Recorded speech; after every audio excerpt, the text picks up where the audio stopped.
말씀은 이사야 50장 1절부터 11절까지 말씀입니다. 이사야 50장 1절부터 11절까지 말씀 한 절씩 교독하겠습니다. 나 여호와가 이같이 말하노라. 내가 너희의 어미를 내보낸 이혼 증서가 어디 있느냐? 내가 어느 체주에게 너희를 팔았느냐? 보라, 너희는 너희의 죄악으로 말미암아 팔렸고 너희의 어미는 너희의 배역함으로 말미암아 내보냄을 받았느니라.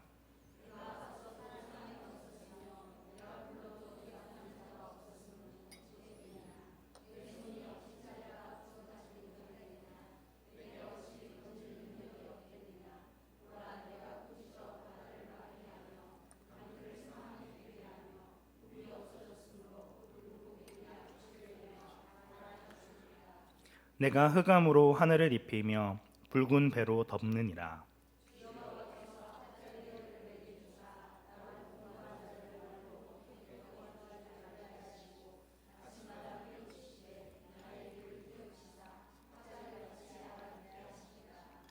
주 여호와께서 나의 귀를 여셨으므로 내가 거역하지도 아니하며 뒤로 물러가지도 아니하며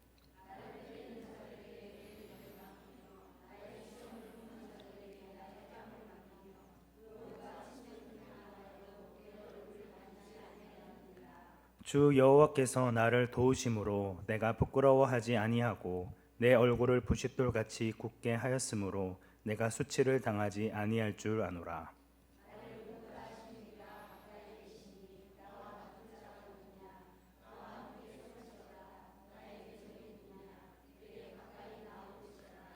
보라, 주 여호와께서 나를 도우시리니 나를 정죄할 자 누구냐? 보라, 그들은 다 옷과 같이 헤어지며 좀이 그들을 먹으리라.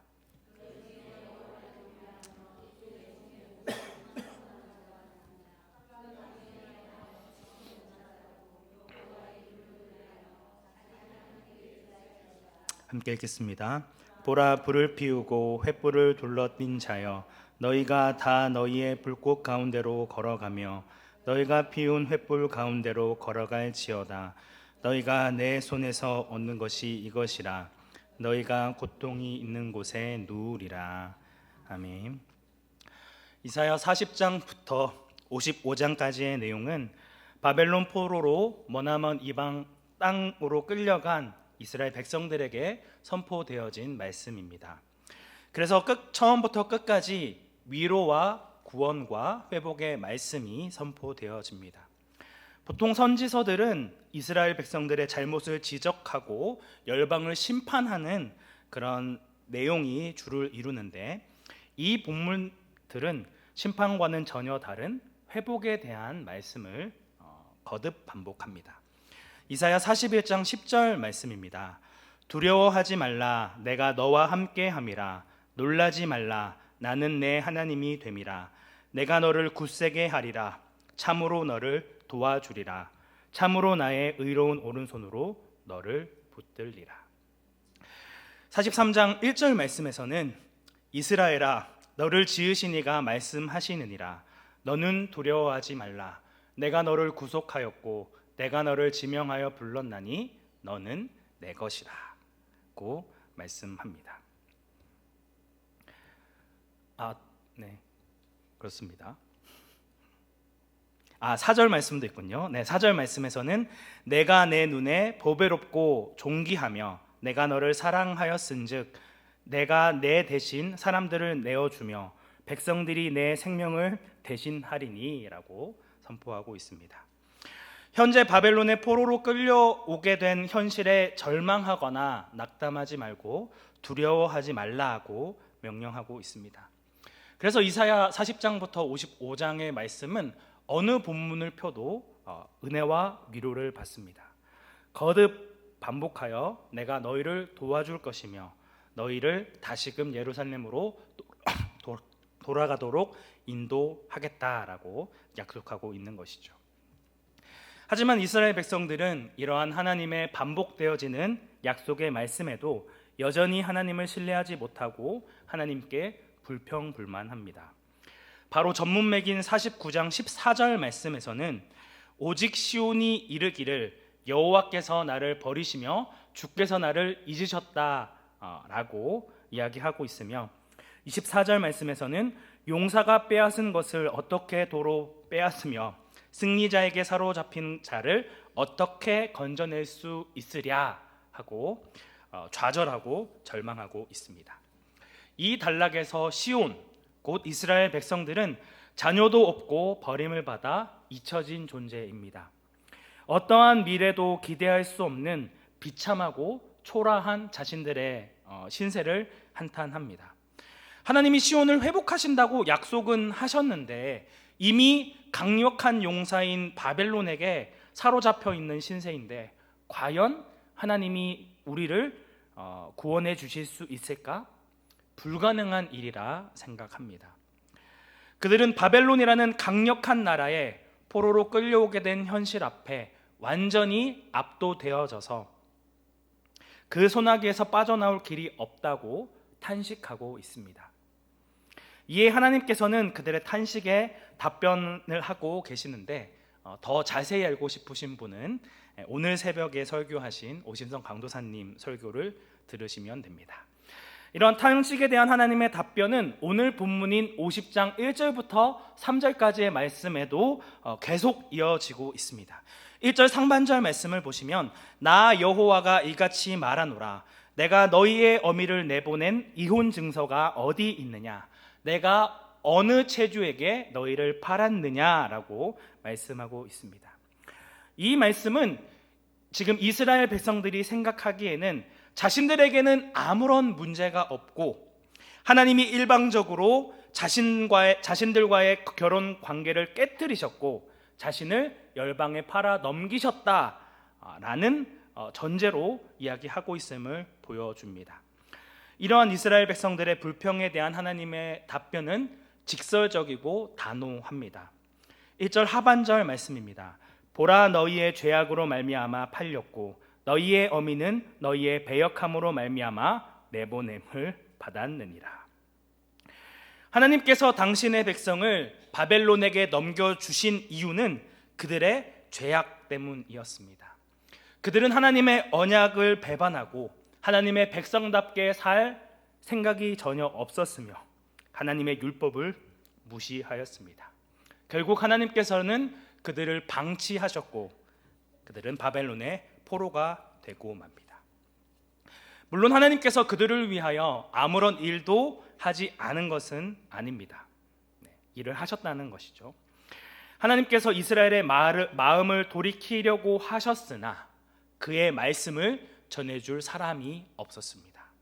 2절 상반절 말씀입니다. 내가 왔어도 사람이 없었으며 내가 불러도 대답하는 자가 없었음은 어찌 됨이냐. 대답할 사람이 없다라는 것은 책임질 사람이 없었다는 의미입니다. 하나님과 영적으로 소통하고 하나님의 애타는 이 심정을 대변해 줄 사람이 없어서 하나님의 말씀을 전해줄 중보자가 없어서 멸망에 이르게 되어집니다. 다른 선지서들도 이러한 말씀을 뒷받침하며 강조하고 있습니다. 예레미야서 5장 1절 말씀에서는 너희는 예루살렘 거리로 빨리 다니며 그 넓은 거리에서 찾아보고 알라.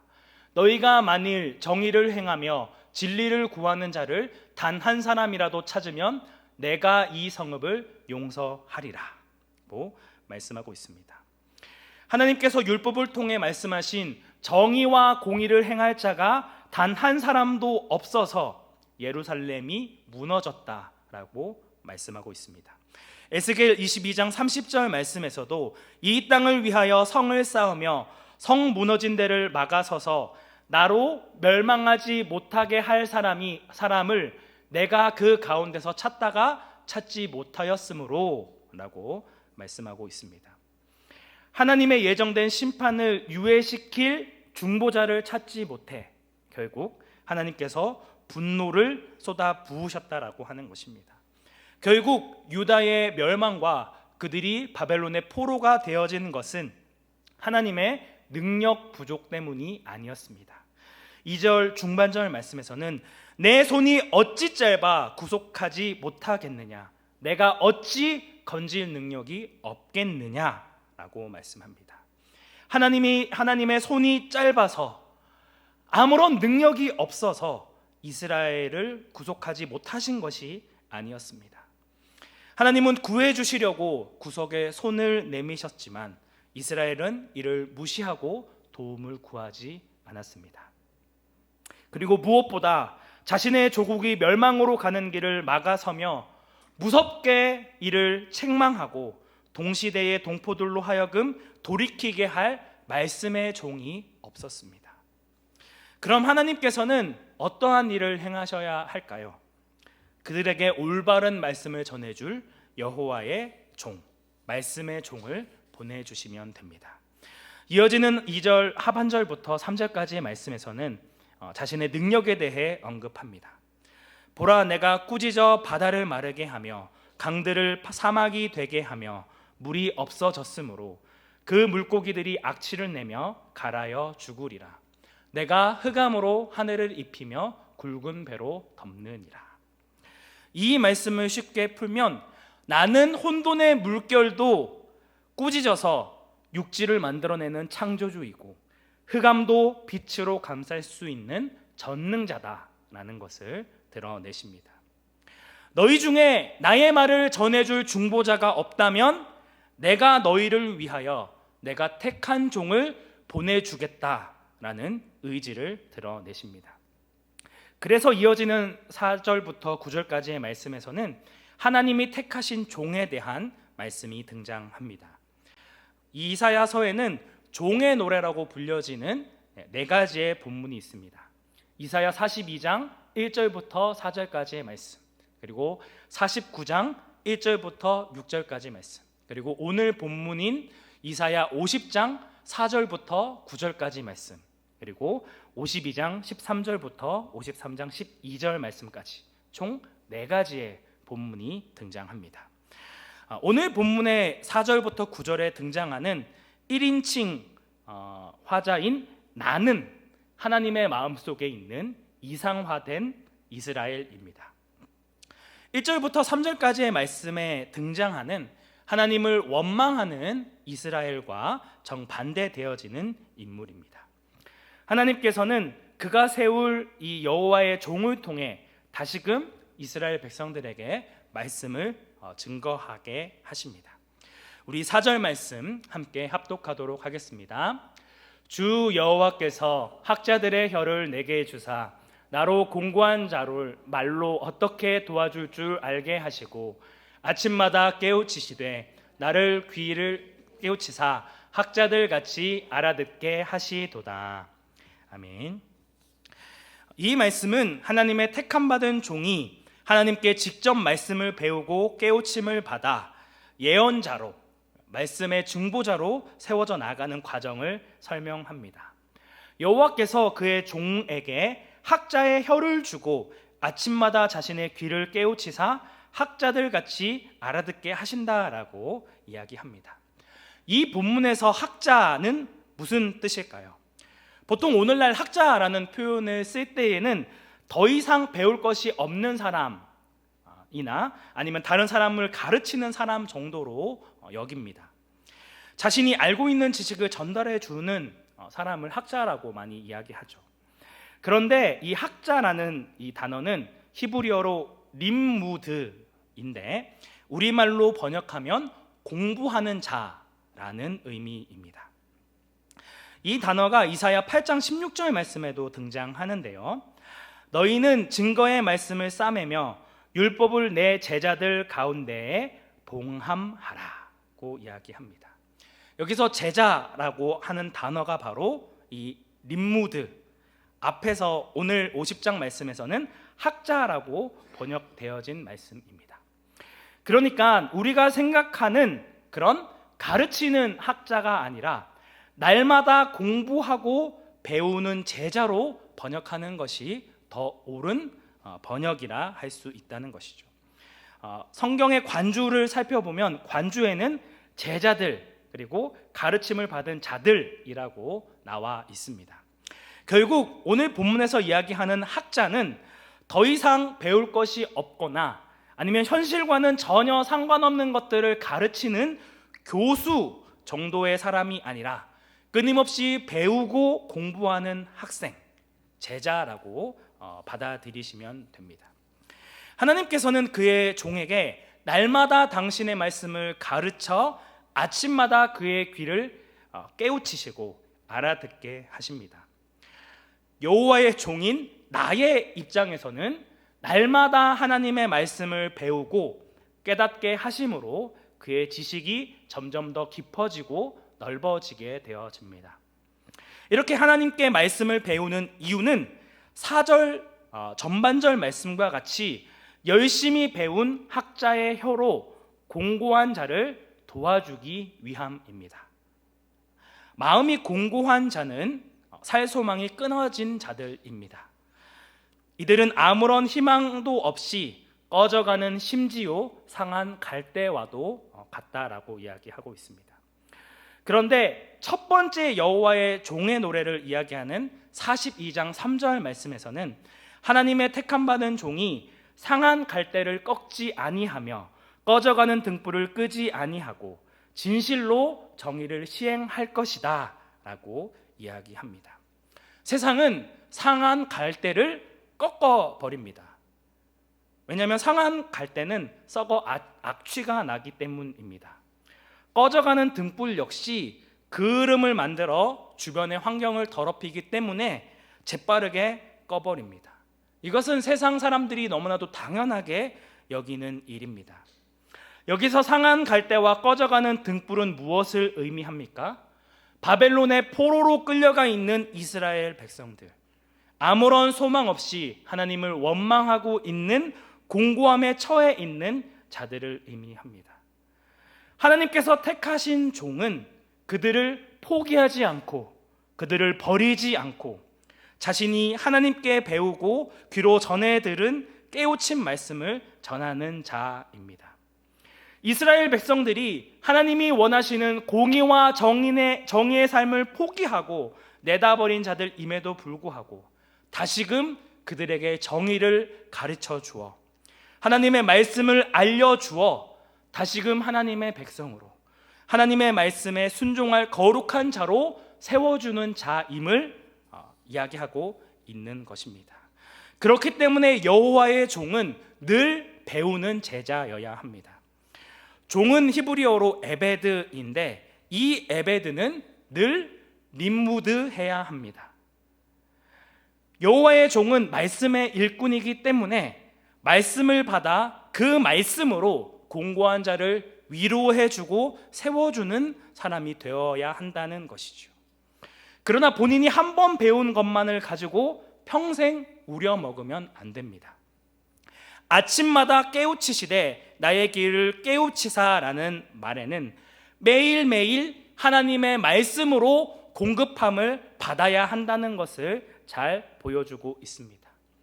유통기간이 지난 말씀이 아니라 그날 신선한 하나님의 말씀의 양식을 깨우침으로 그것을 받고 공급함을 받음으로 다른 사람에게 전해 주어야 한다는 것이죠. 1차적으로는 하나님의 말씀을 전해야 하는 사역자들에게 주신 말씀이기도 하지만 오늘 이 말씀을 보는 모든 성도님들에게도 동일하게 주어지는 말씀입니다. 큐티와 말씀 암송은 매일매일 해야 하는 것이죠. 1:1 제자 양육반이나 제자반, 사역반을 공부할 때에만 하는 것이 아니라 날마다 우리가 주님께로 가는 그날까지 날마다 하나님의 말씀을 붙들고 그 말씀 가운데 거해야 한다는 것입니다. 날마다 하나님의 말씀을 붙들고 주님이 주시는 은혜를 사모하며 그날 주시는 말씀을 적용하며 살아가도록 부단히 애쓰는 자가 하나님의 종이요 하나님의 제자라는 것입니다. 또한 림무드는 하나님의 말씀을 깨닫고 그 말씀을 나누어 주는 자입니다. 자신만 말씀을 깨닫고 알고 실천하는 자가 아니라 그 말씀으로 공고한 자들을 도와주고 그들도 말씀으로 세워지도록 도와주는 역할을 감당하는 자가 바로 여호와의 종이라고 하는 것이죠.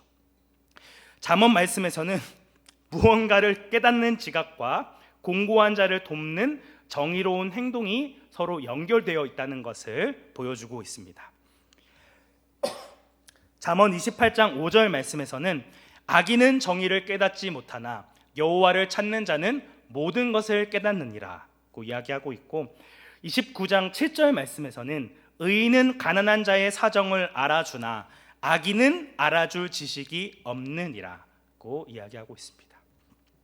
악인은 정의를 깨닫지 못하며 가난한 자의 사정을 알아볼 지식이 없습니다. 하지만 여호와를 찾는 의인은 모든 것을 깨닫고 가난한 자의 사정을 알아 그들에게 하나님의 말씀을 전해줍니다.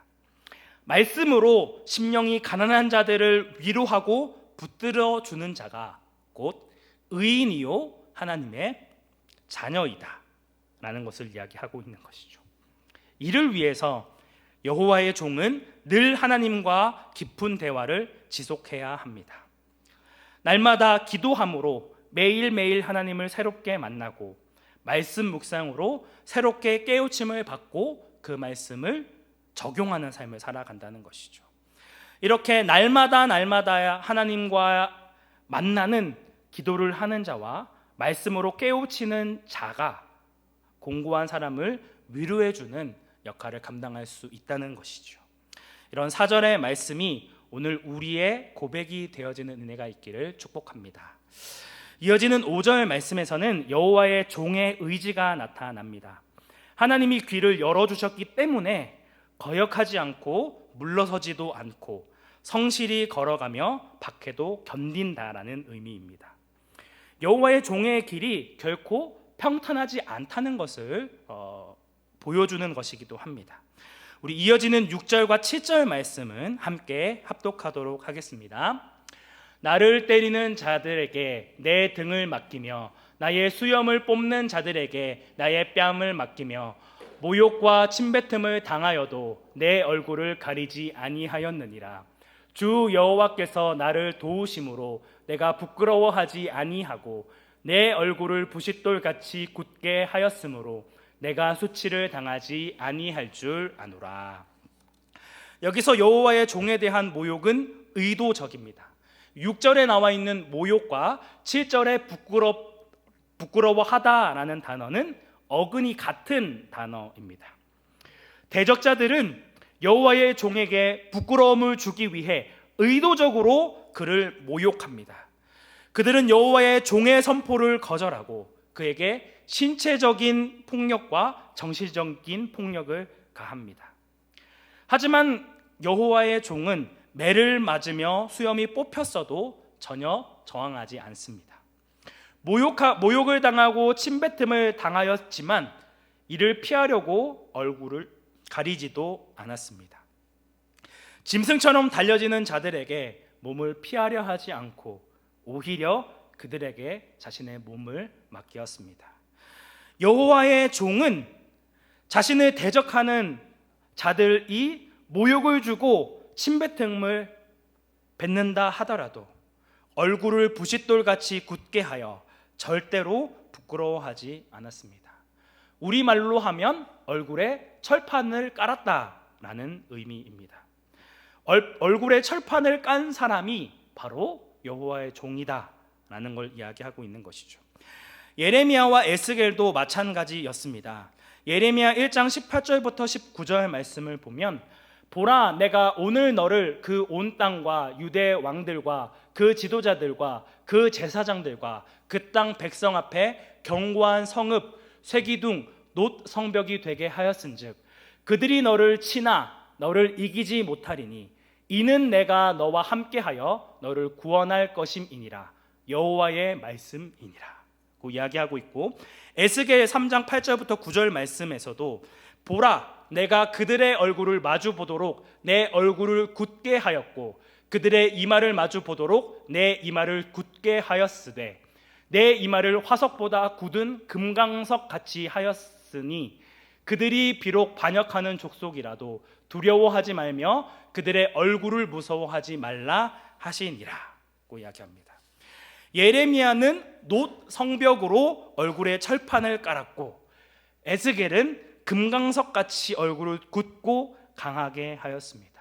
그리고 오늘 본문의 여호와의 종은 부싯돌같이 얼굴에 돌판을 깔았습니다. 여호와의 종은 단단함을 가지고 있습니다.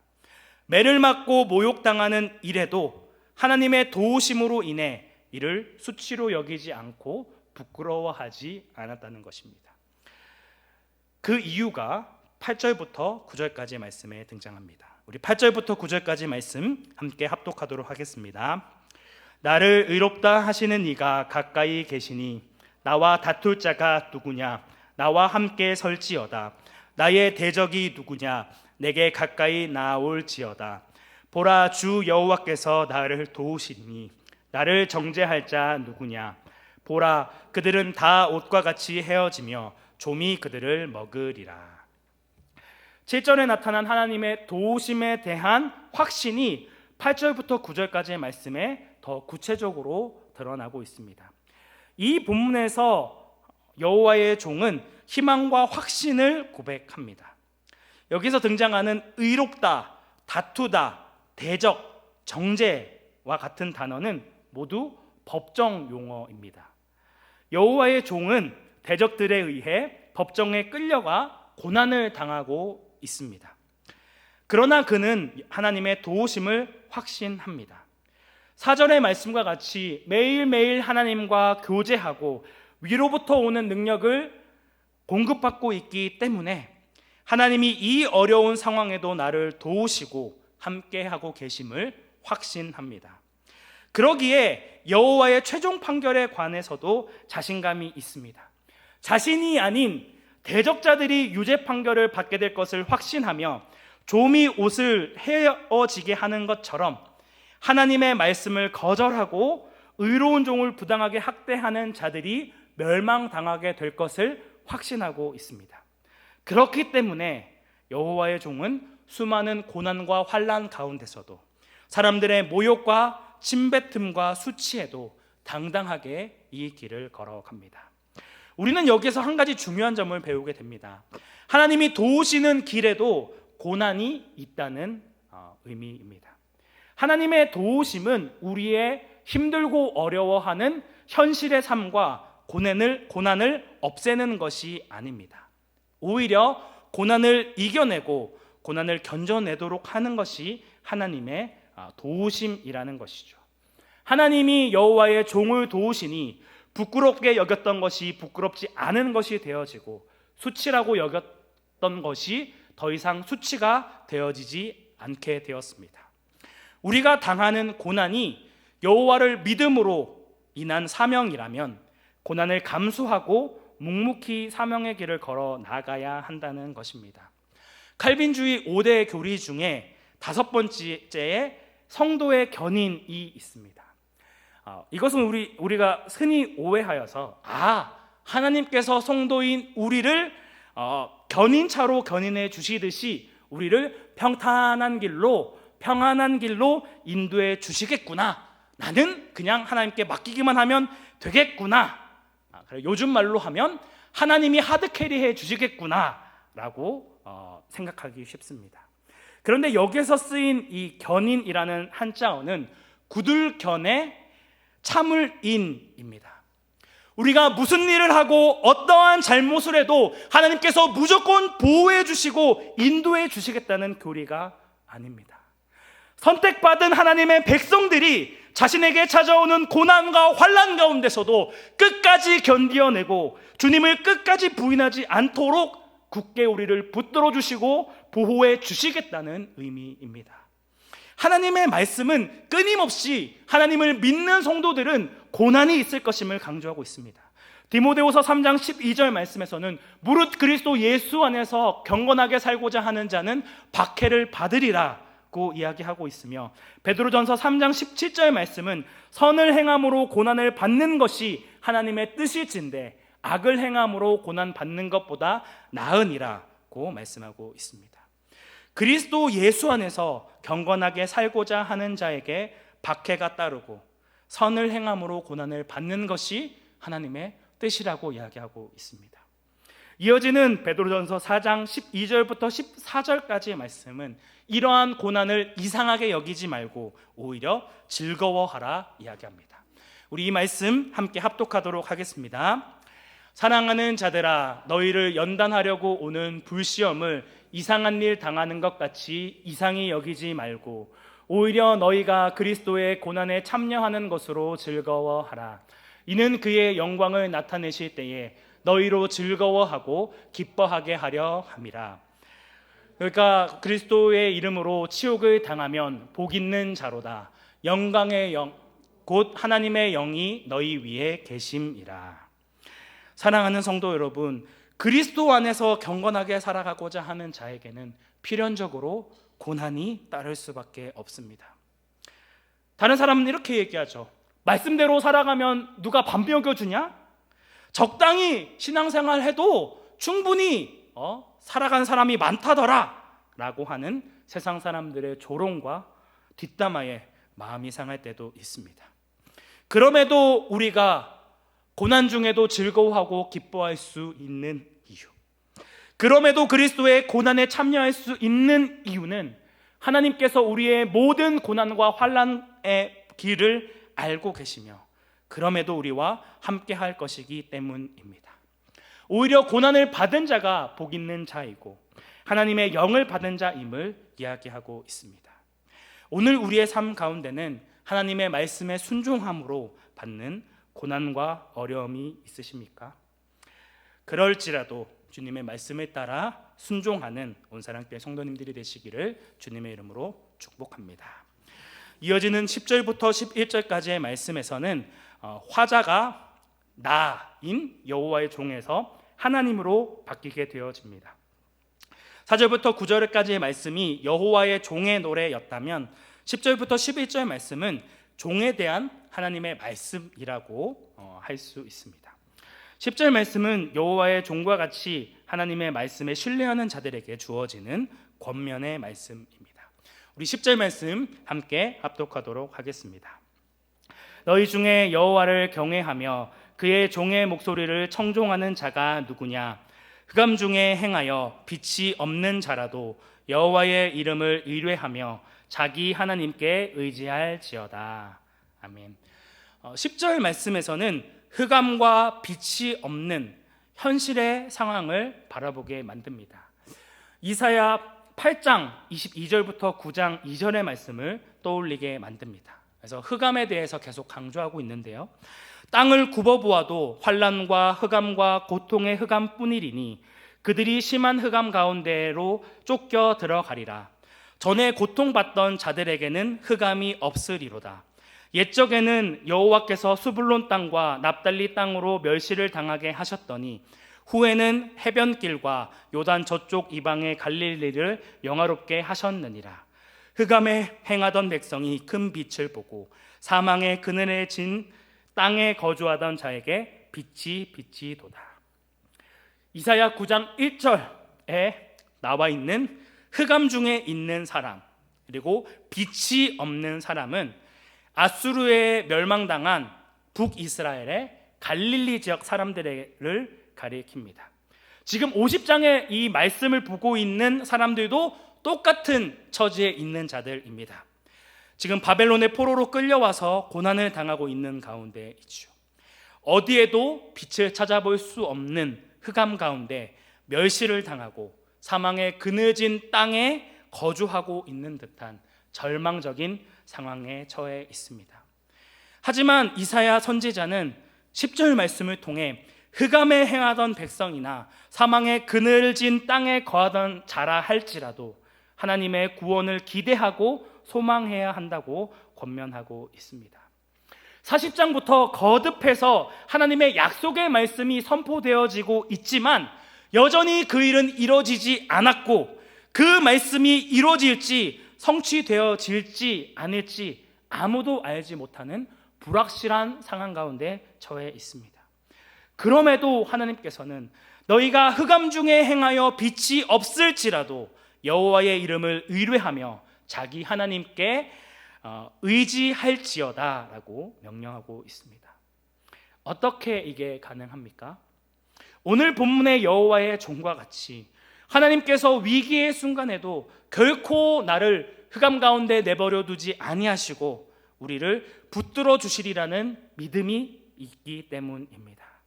누군가의 이름을 의뢰한다는 것은 그 사람이 삶을 통해 보여주었던 그 반복되어진 그 행동의 힘을 믿는다는 의미입니다.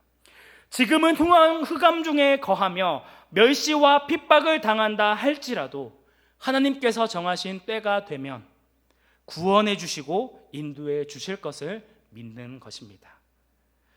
언제나 자신의 언약에 신실하셨던 하나님이 나를 붙드시고 인도해 주실 거라는 믿음, 그것이 바로 여호와의 이름을 믿는 것입니다. 결국 여호와를 경외하고 그의 종의 목소리에 청종하는 자는 흑암 중에 행하여 빛이 없는 순간에도 여호와의 이름을 의뢰하고 자기 하나님께 의지하는 사람입니다. 흑암 중에 행하여 빛이 없는 자는 앞서 말씀드린 대로 마음이 공고한 자입니다. 이들을 지탱해주고 말씀으로 바로 세워줄 자가 여호와의 종이요 중보자라 할 수 있는 것이죠. 11절에 등장하는 스스로 불꽃을 피워 그 불꽃의 인도를 받으며 생존의 길을 모색하는 사람들과 대조를 보이고 있습니다. 여기서 불을 피우며 횃불을 둘러띈 자들은 바벨론의 종교 행사나 의식에 참여하는 자들을 가리킵니다. 바벨론 포로 생활에서 다시금 예루살렘으로 돌아가고자 하는 사람, 하나님의 약속된 말씀을 붙드는 사람은 여호와를 의뢰하는 자이고 여호와의 말을 청종하는 사람입니다. 반대로 불을 피우고 횃불을 둘러띈 자들은 가나안 땅에 돌아가 봤자 흑암 중에 있고 모든 것이 파괴되어져 있으니 그 길을 가는 것은 아무런 의미가 없다라고 이야기하며 하나님께서 거듭 약속하시는 그 말씀을 신뢰하지 않는 자들을 의미합니다. 결국 그들의 결과는 고통이 있는 곳에 눕게 되는 것입니다. 바벨론의 멸망과 함께 바벨론을 의지하여 하나님의 말씀을 의지하지 못했던 자들은 고통을 당하게 될 것입니다. 사랑하는 성도 여러분, 오늘 우리는 여호와의 종에 대해서 함께 살펴보았습니다. 여호와의 종은 하나님이 주신 학자의 혀와 귀를 가지고 공고한 자를 돕고 상한 갈대와 꺼져가는 불빛을 끄지 아니하며 마침내 정의를 세우는 사역을 감당합니다. 때로는 이 사역이 헛수고인 것처럼 느껴지고 때로는 극심한 박해를 받기도 하지만 하나님이 그를 돕고 인도하심을 믿으며 끝까지 모욕과 고난을 견뎌냅니다. 그리고 후에 주실 하나님의 영광을 누리게 되지요. 이 말씀은 우리를 구원하시기 위해 이 땅에 오신 여호와의 참된 종 예수 그리스도에 대한 이야기입니다. 예수님은 정확하게 이 모욕과 수치의 길을 한 걸음 한 걸음 걸어 나아가셨습니다. 그럼 이사야서에 등장하는 여호와의 종의 노래는 예수님만 성취하면 그 효력이 끝나는 말씀일까요? 그렇지 않습니다. 오늘 본문에 나오는 여호와의 종은 예수님만을 가리키는 말씀이 아니라는 것이죠. 2000년 교회 역사를 돌아보면 이와 같은 종의 모습을 보인 수많은 작은 예수들이 있었습니다. 아무도 예수 그리스도의 대속적인 십자가 죽음을 따라갈 수 없지만 여전히 하나님의 말씀에 순종하기 위해 고난을 당하고 수치를 참아내는 수많은 종들이 있습니다. 날마다 하나님의 말씀을 배우고 그 말씀에 순종하며 살아가도록 몸부림치고 그 은혜를 사모함으로 기도의 자리로 나아가는 여호와의 종들이 있다는 것이죠. 앞서 말씀드린 대로 오늘 본문의 여호와의 종이 우리의 모습이 되기를 바라고 소원해 봅니다. 이사야서에 기록된 여호와의 종에 대한 말씀을 들었다면 우리는 두 길 중에 하나를 선택해야 합니다. 흑암 중에 행하여 빛이 없을지라도 하나님의 이름을 신뢰하며 여호와를 의지하는 삶을 살아가게 될지, 아니면 주님의 말씀을 무시하고 여전히 자신의 뜻과 자신의 생각대로 살아가는 길을 걸을지를 선택해야 한다는 것이죠. 만일 주님의 말씀에 순종하는 길을 택했다면 한 줄기 소망조차 보이지 않는 절망 가운데 처한다 할지라도 주님의 말씀을 신뢰하고 붙들어야 합니다. 그 믿음으로 말미암아 캄캄한 어둠의 절망을 뚫고 찬란한 빛을 맞이하게 될 것입니다. 그리고 하나님의 나라에서 영원토록 왕노릇하며 하나님과 함께 거하게 될 것입니다. 사람들의 조롱과 핍박과 유혹 속에서도 약속된 하나님의 말씀을 붙들며 끝까지 그 말씀에 순종하는 온사랑교회 성도님들이 되시기를 주님의 이름으로 축복합니다. 함께 기도하겠습니다. 은혜가 충만하신 하나님 아버지, 오늘 본문에 기록되어진 말씀을 따라 모욕과 핍박 가운데서도 우리를 구원하시기 위해 십자가에 달려 죽으신 예수님을 기억합니다. 어떠한 어려움과 환난이 있더라도 주님이 허락하여 주신 그 사랑과 은혜를 붙들며 믿음으로 나아가는 저희들 되어지기 원합니다. 여전히 우리는 부족하고 연약하지만 예수님의 제자로 주님이 가신 그 여호와의 종의 길을 가기 원합니다.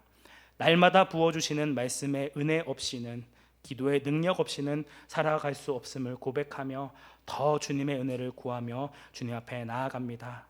연약한 우리를 붙들어 주시고 긍휼히 여겨 주셔서 온전히 하나님 앞에 영광 올려드리는 거룩한 주님의 제자, 주님의 종의 삶을 살아가게 하옵소서. 우리의 유일한 구원자 되시는 예수님의 이름으로 기도드립니다.